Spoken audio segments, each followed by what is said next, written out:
Hey, Junior Chasers, this is Amy J, and thank you so much for tuning into episode 202, guys, of Chasing Dreams. With me is my good friend, Kingsley Grant, who, amongst a number of titles, includes national and international motivational speaker and author, including the book, The Emotelligent Leader, which we're going to talk about today, and a lot more things. I'm just so happy, Kingsley, that you were able to come on the show. We finally made it work. Here you are. How are you doing? Amy, I cannot be doing better now I'm speaking with you. I'm doing fantastic. Thank you. It's so good to hear. Listen, you wrote a phenomenal book. But before we get to that, it's going to be time for some get to know you questions. You ready? Sure. I'm ready. All right. I have a bunch of questions. I'm going to pick from them randomly. Okay. And we're going to see how you do. All right. Go for it. All right. Kingsley, who or what has contributed the most to your value system? My parents, my deceased parents have been that anchor, that rock that have really shaped and through their own faith journey, my value system that has stayed with me and has guided me up to this point in my life. That's, it's interesting. I don't think we realize it until forced with a question. Yes. To evaluate where our values come from. It's true. Yeah. Right?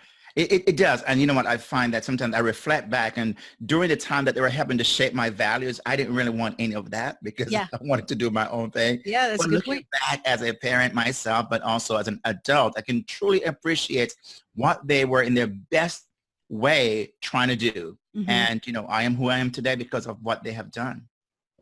It says a lot that you recognize that too, though. It does. And sometimes it takes going through your own experiences in life and to realize, they did know something that I thought I knew everything, but I did not. And they did know some things. Mm-hmm. Yeah, it's a tough pill to swallow at that age. It is, right? Because how many of us as young people wanted to be curtailed and be boxed in and say, we're trying to make you to this productive, wonderful citizens of the world. Now, I don't care about that right now. Let me live my life. Let me do what I got to do. Yes. Absolutely. All right, next question. What changes have you made to become more environmentally friendly, if any? I think the changes I have made is really be more curious about the world itself and just what happens as I am more exposed to the world in a global setting. Mm-hmm. And so I have basically begun to look at even garbage, for example, disposal. And at one point, I didn't care about throwing some things out the window and just, okay, somebody will pick it up, right? Yeah. But nowadays, even a small piece of paper, I think about 2 weeks ago, I was driving and I had a piece of paper, a small piece of paper to throw out. And I was tempted to throw out a window. And the thought occurred to me, Kingsley, somebody is going to pick that up and where will I end up? Yeah. And, I just put it in the side door of my car and said, when I get home, I'll put it in the garbage. It's a great point. It's a great point. We don't think about those kinds of consequences. We don't until when it starts affecting things that that matters to us, right? And even get close to our home where something we ate as a result of something else. And oh man, so it's cause us to become more conscious and more aware of those things. Yeah. All right. What is the most unusual thing you've done lately? Well, I think the most unusual thing I've done lately is do a skydive. I actually, yes. I actually thought I wanted to do a skydive, my bucket list. And so jumping out of a plane and just soaring through the air was one of those most unusual things I've done lately. And it was awesome. Okay. So I got to fear heights. So I got to ask these questions. So was it what you expected it to be? Well, actually not really. I didn't know what to expect as much because I didn't have anybody close to me that have actually done it. I read about it and I've done some research and what to expect, but I really went in thinking, okay, you know what? I'm just going to go and just jump, and not try to get too many things in my head that I might back out, So it was above beyond my expectation. Truly, it really was. Yes, the experience was awesome. It was it one of those things where you have the video of it and all that? Oh, yes, video and pictures and to know that, hey, I'm not just, I did it here. I have proof that I did it. Yeah. All right, last question. What do you do when you need to blow off stress? For me, I go to the gym. I exercise. I walk. And I find myself working out. I really am an athletic person. So for me, stress relief is going to the gym, but also sometimes just to take some time to meditate and pull away and just be by myself for a few minutes just to reflect and just focus on my breathing and so on. And so, but really exercise is my way of releasing that. You know, I never realized how powerful meditation was. Mm-hmm. And whether I'm doing it right or not, I don't know. But what I've been doing recently is just taking time to not do anything and just kind of think about what's going on, which I guess is a simple form of meditation, but it's actually, from what I've discovered, peaceful. It is. It's a place where you can go and just check out, so to speak. And like I heard someone said recently, you know, it was Dr. Daniel Goleman. He said people think about meditation as like you don't ever think about anything. No, say that's not the point. You do think about things, but you try to bring yourself back to the center, which is on your breathing, and just be there. And that's the point of being self-aware, which is that muscle that you're working that doesn't really get worked too often. And guys, I would recommend it. And I think Kingsley might too. We'll check in a second, especially if you're stressed. If you have 1,000 things going on, I found it clears the way. It does. It does. And I highly recommend that as well. Yeah, there you go.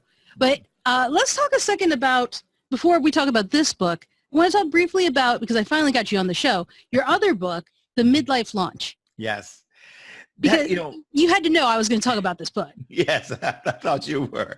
Right. I'm glad you did, because I many times, you know, my most latest book kind of overshadowed my last book, right? But that book really is a book of transformation for me. It's one of those books I wrote from my own position of transition and really launching myself at midlife, basically what people consider the time to midlife crisis. But I see it as, you know, my book, the main essence of my book is taking that time of life to see as an opportunity. So it's really a midlife opportunity, not crisis. So that's really the focus of that book. And you guys, we'll have a link to Kingsley's Amazon author page so you can find all his books. But this one really resonated with me because it's pursuing your dreams. And this is from the book or excerpt kind of description, pursuing your dreams without giving up what's important to you. And like you talk about midlife crisis, oftentimes dream chasers, especially those who are past college, are in a position where they're like, it's too late for me to do what I want to do. And your book is like, no, not at all. And I love that. I love that because you're actually putting it out there.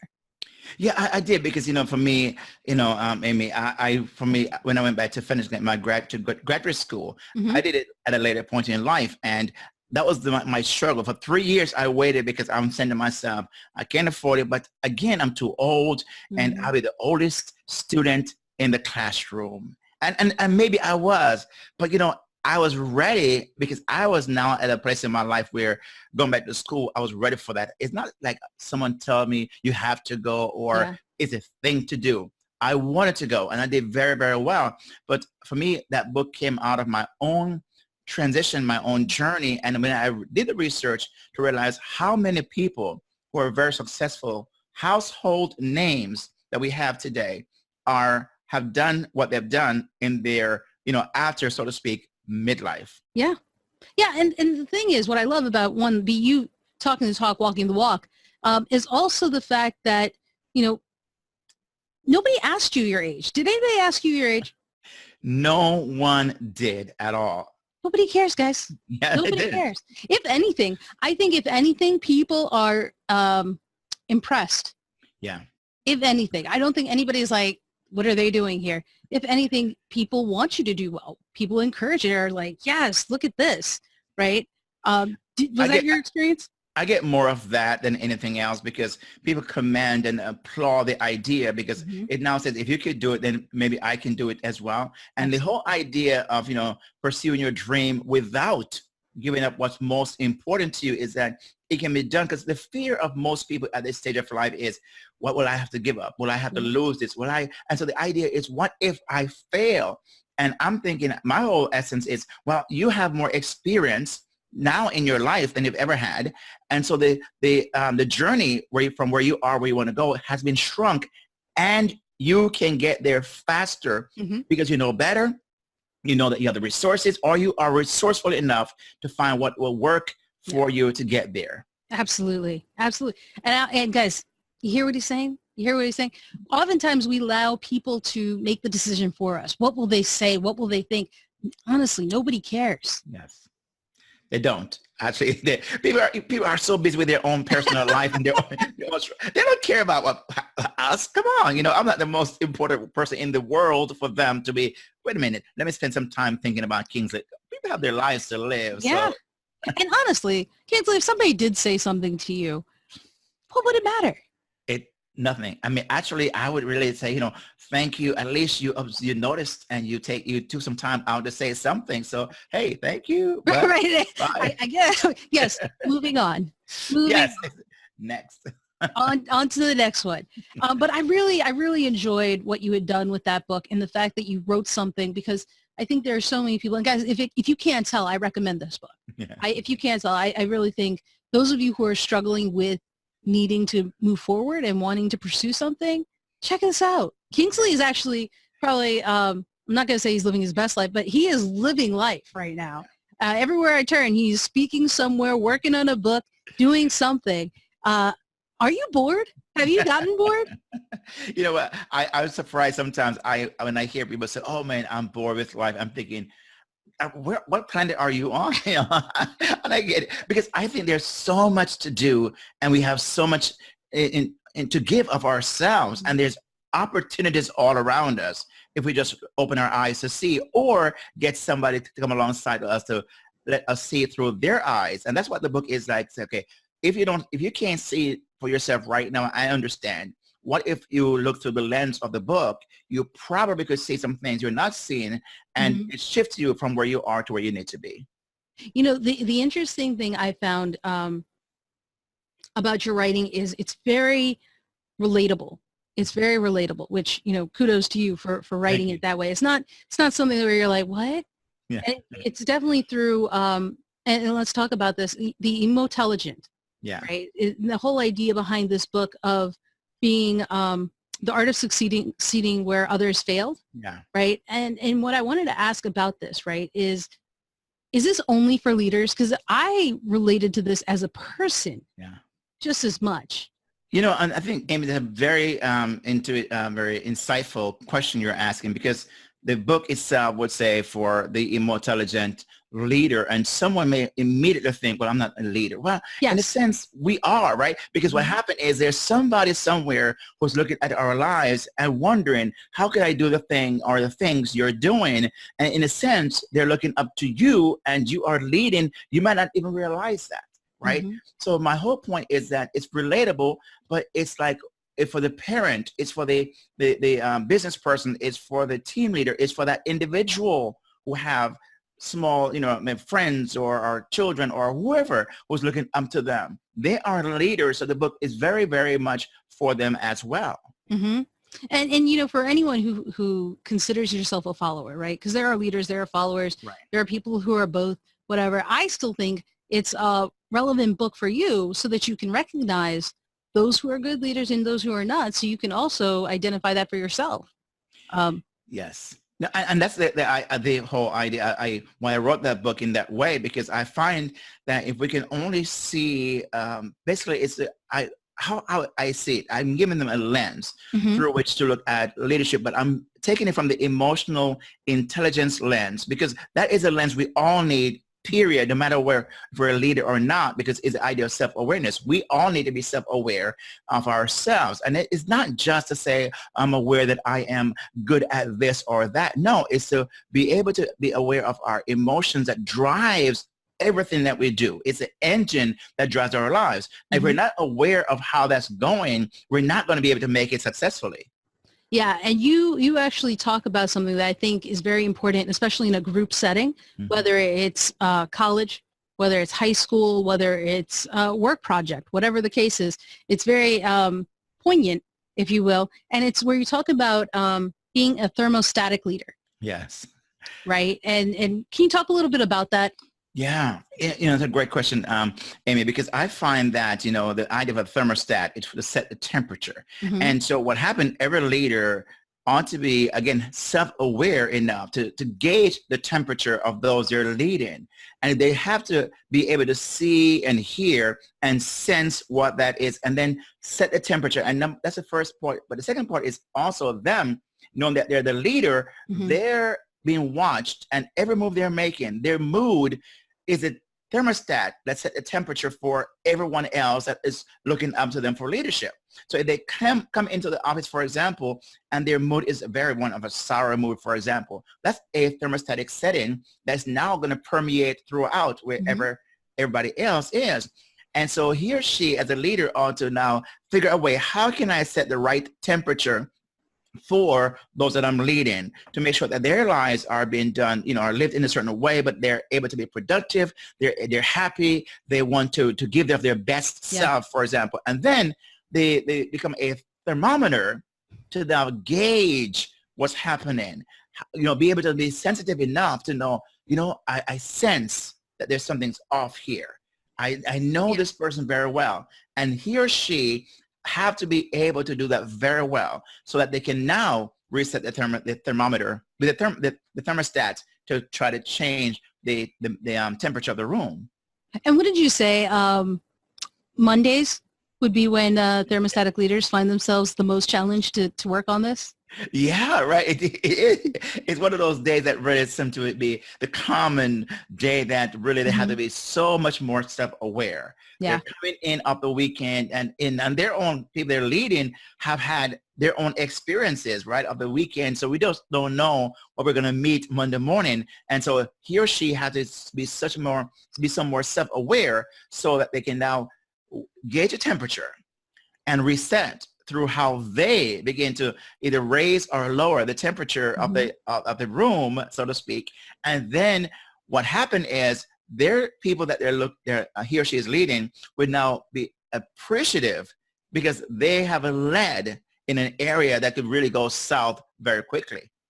It's interesting because in my own experiences, whether it was college or a work project or even group community projects, I find you're absolutely right. The ones who I related to more and wanted to do more work for and to help make something succeed were those who made me feel, one, good, but two, also invested in it.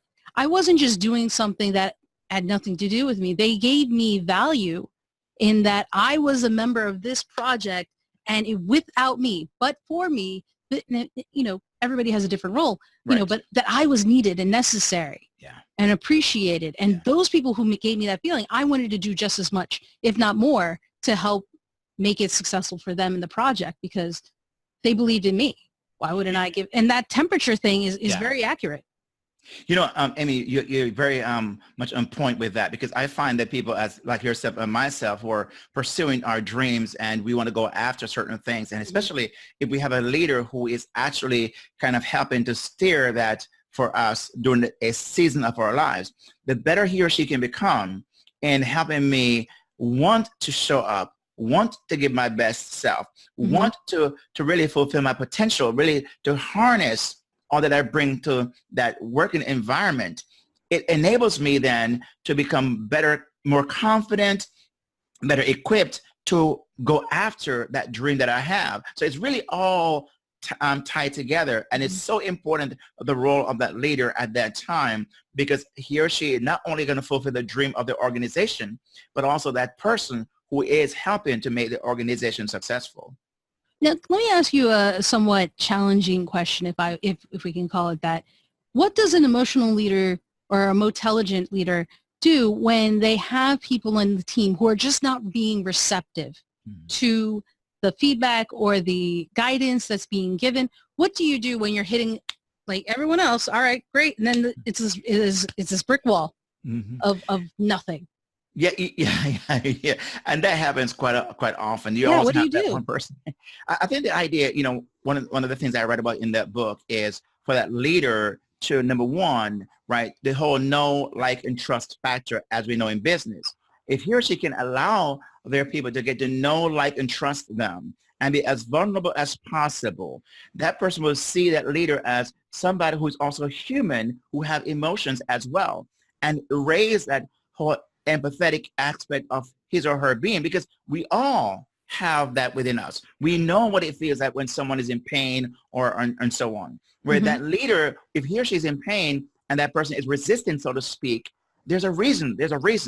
And it could be their own pain. So if that leader has built a strong relationship, that's why the second part of my 7 essential traits of leadership is, leadership is relationship, where I talk about the fact that a leader needs to find a way to connect with those people, because the more they can relate with them and have a stronger relationship, it drives almost everything that happens. So when that person seems to be resistant, he or she knows that person so well, and find the key to turn that possibly into the right way. So this could be a moment of an opportunity to get to know a bit more about this person and explore and self-disclose about themselves as well, to connect at a level with that person that they have not connected before. You just used a word that I think is one that people resist. And that word is vulnerable. Yeah. Right. Especially leaders. I know good leaders who are vulnerable. So I say it works. Right. Whether they're intentionally doing it or not. Right. I think because they're doing that, it works. But why is it you think that leaders are resistant to being vulnerable? Because you talk about in the book also about how some people feel they have to have a stoic face, or, that is the only way that they can lead is to get the respect of people, is if they're just firm and whatnot. And you guys got to see the video of my face when I do that. Go to YouTube. But that is the only way they can do it, when there are others who are vulnerable. Why is there that resistance to vulnerability, you think? Amy, I think it's the association, the word association of weakness. They see vulnerability as being weak, right? If I'm going to be, and so they, I'm from Jamaica, and growing up there, vulnerability, especially for the guy, was not something you want to do, because that is weak, and you don't want to show in any way, especially as a leader. Now, imagine he's thinking, most of the guys is thinking that people are going to take advantage. People are going to run me over. So they're going to guard against that. But it's quite the opposite. Because what happened, vulnerability is strength. It's a way of saying, if I can show you who I am, number one, it builds trust in you, because you are saying to me, I'm just like you. I struggle just like you do. And I find, Daniel Goleman talk about the idea of empathy. He speaks about 3 layers of empathy. He says, we have the cognitive empathy, where we can say, I can understand where you're coming from. I can see that. Then he speaks about emotional empathy, which means, I can feel where you're coming from. I can feel what you're going through. And then the idea of, he said, the third one is being empathic concern, where I'm so concerned, I want to do something to help and to change, because I see what you're going through and you're struggling. What can I do to help? And he says, all those 3 in alignment, if it's happening as a leader, people on their team will be provoked and stirred in the area of empathy, that they will want to come and help them succeed, because they're seeing this person of saying, I can't do this by myself. I need you. So it's an invitation to get a teamwork much more stronger than anything else. Well, it also seems to, from what you're talking about, bring them down to the same level, right? Yes. It becomes less of a hierarchy and more of a collaboration, if you will, which I think is always how I think things are done better and more powerfully. But also because you say in the book, 50% of the success of the relationship belongs to you. Yes. And yes. That's a statistic that I was like, oh. Yeah. Oh, yeah, I guess it's true, isn't it? I mean, it takes 2. Of course, right? To be right. And I'm like, oh, duh. But it's not a duh thing. But I think that's the point I'm trying to make is, for me, it hit me. I was like, oh, okay. But in reality, it's true, isn't it? 50% of it is part ownership of your part in the relationship. And I think when people get to feel and experience that you're playing your role and doing your part in the relationship, they're more apt to reciprocate what they're experiencing, right? So the law of reciprocity takes place. So, you're really putting the effort, you're making the effort to get to know me and be vulnerable. I am going to be also more open now to be that way as well. And that's where the team begins to click and the synergy occurs. Yeah. It's interesting because I think you're right about the tying of the word to weakness, vulnerability, and how that parlays into how we see our relationship. I have to be the strong one, therefore it's not me, it's you. You need to get stronger in the relation. And it's like, ugh, that doesn't really work. It Right. doesn't work well Right. when you don't kind of relate. Yeah. And if I see you not relating to one person, why would I think you'd relate to me? Exactly. And, I spent a whole chapter in the book speaking about leadership is relationship Mm-hmm. and about the idea of that leader. Because again, you're leading, you go first. You are the one as is a leader. You take the initiative to make that happen. Don't wait for it to come to you. You go after it and set the temperature, so to speak, set the tone of what you want. And I find people rise up to that because you've taken the initiative to set the bar Mm-hmm. and not wait for it then to come and then decide in the middle of the game, how do we now set the bar? No, you do it ahead of time. So, it's a great book, guys, and you should definitely check it out. The question I have is, aside from you working on, talking about this across the world, and the importance of emotional intelligence and kind of being an emotelligent leader, how do you think we can change the next generation of leaders with this? Because you're right, it is an old established tradition that leadership is, you see it on TV, right? Everything's depicted on TV the way it is, and people think that's leadership. Right. So how Right. do you change that perspective? What can we do?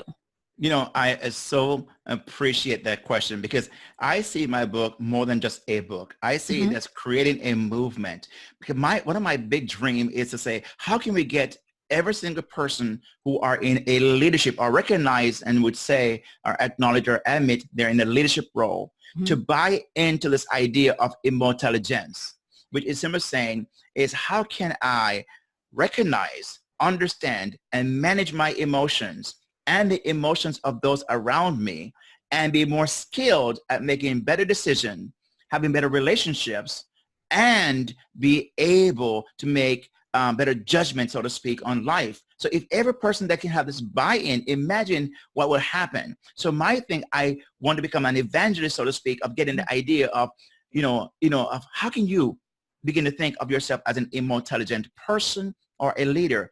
And what that means is like you're going to behave a certain way that suggests you are recognizing, understanding your emotions, and you're using that to then manage those relationships around you. I believe we have a better world. So but your question is, I think it's through education, it's through the speaking, the training that I do, the podcast that I do, this show like this I can get on, and just having people who are going to take the message. I have a few people who are now have bought on to saying, and they call themselves the emotelligent leader because I've done some training and they've really bought into it.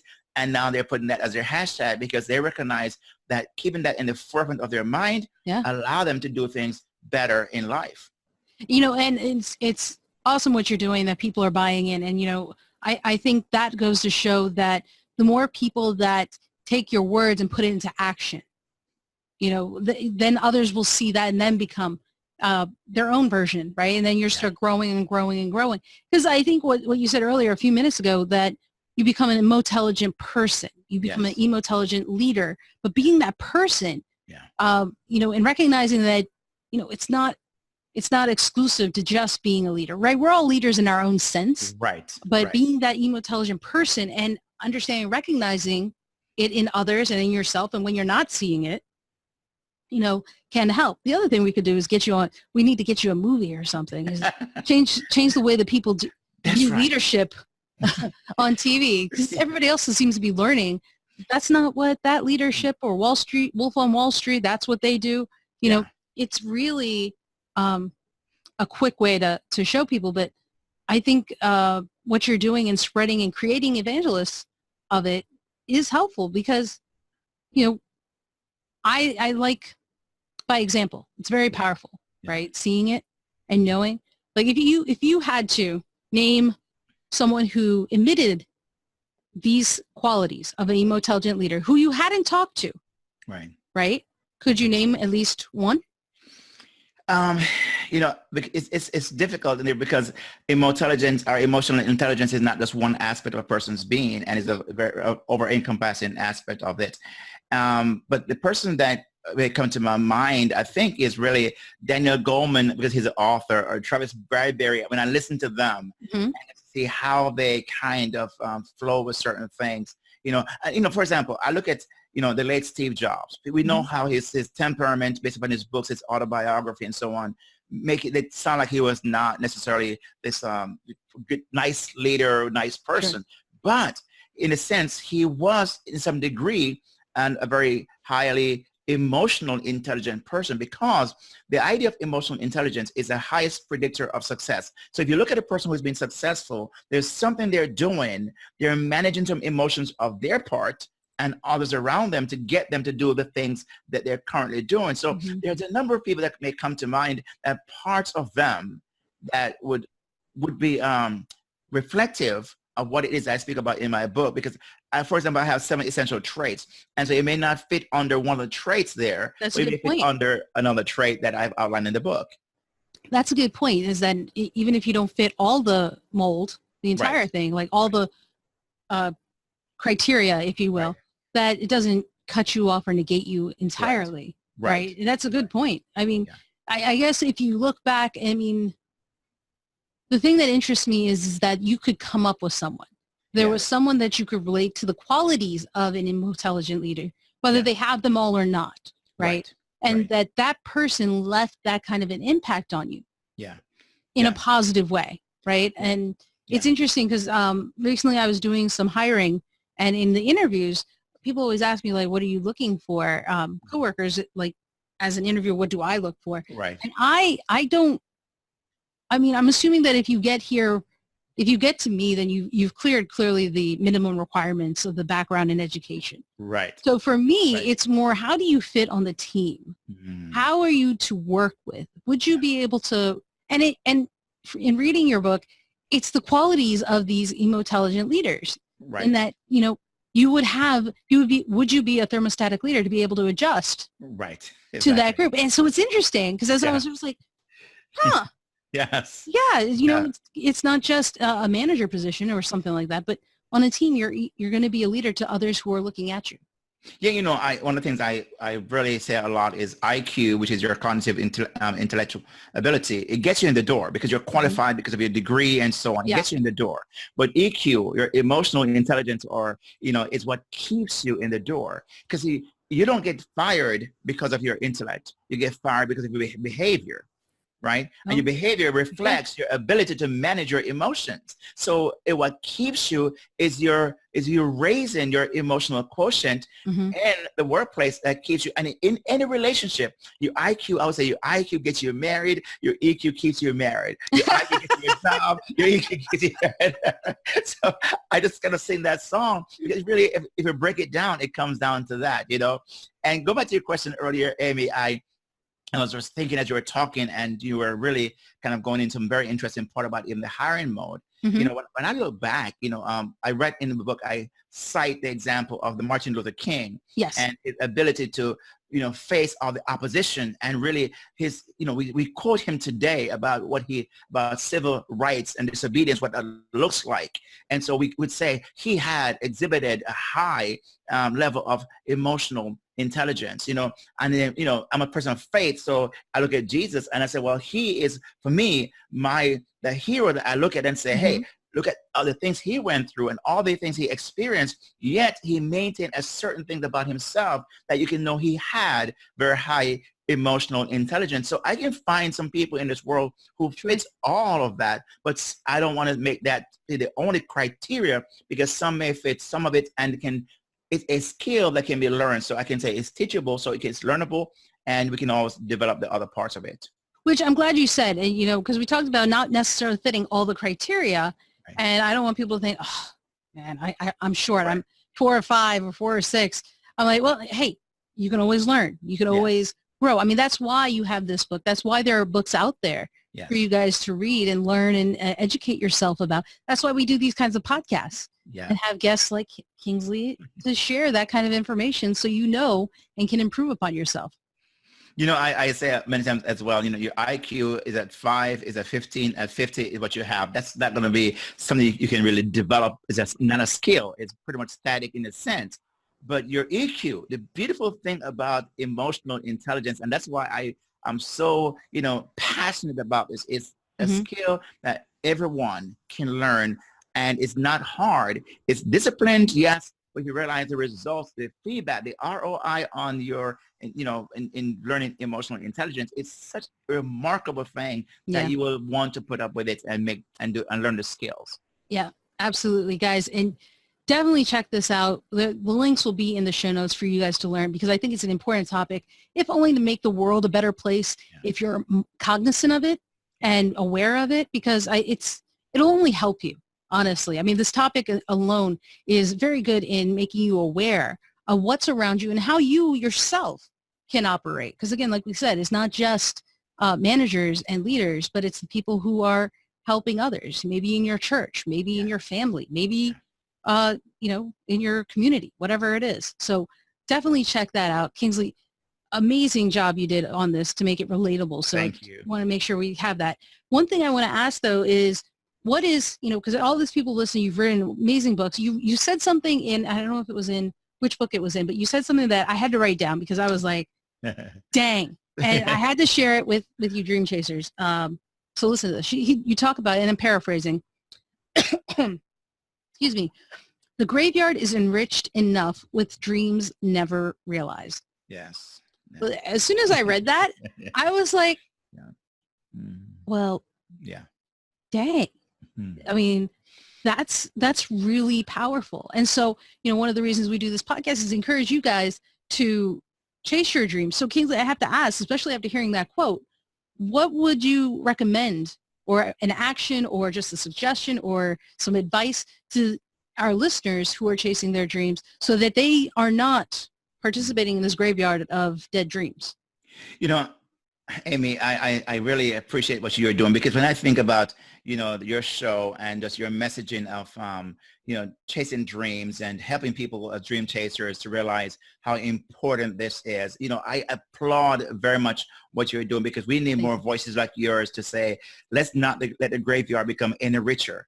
I call myself a graveyard robber, because I don't want to have anybody take their dream to their graveyard and leave it there. It have enough riches of its own. So I would say to you as a dream chaser, number one, it's not going to happen overnight. So let's get that out of the way.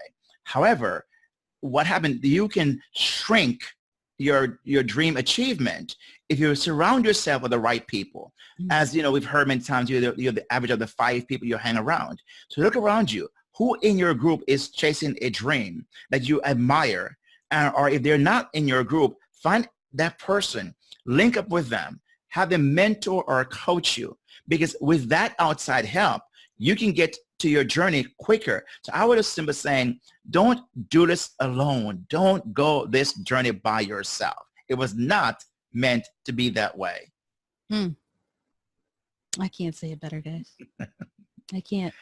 Now, Kingsley, before I let you go, we got to do rapid fire. We got to see how you do. What I'm going to do is I'm going to share a clock with you. Okay. Let me know when you see the clock. Okay, I can see the clock. You can see the clock. All right. Yes. What's going to happen is I am going to put 30 seconds on the clock. You have 30 seconds to tell me this or that. I'm going to give you options. You tell me which ones work for you. Okay? Okay, sure. All right. Marvel or DC Comics? DC Comics. Train or bus? Train. Disney or DreamWorks? DreamWorks. Apple or Android? Apple. Rain or shine? Rain. Google or Bing? Google. Nintendo or PlayStation? PlayStation.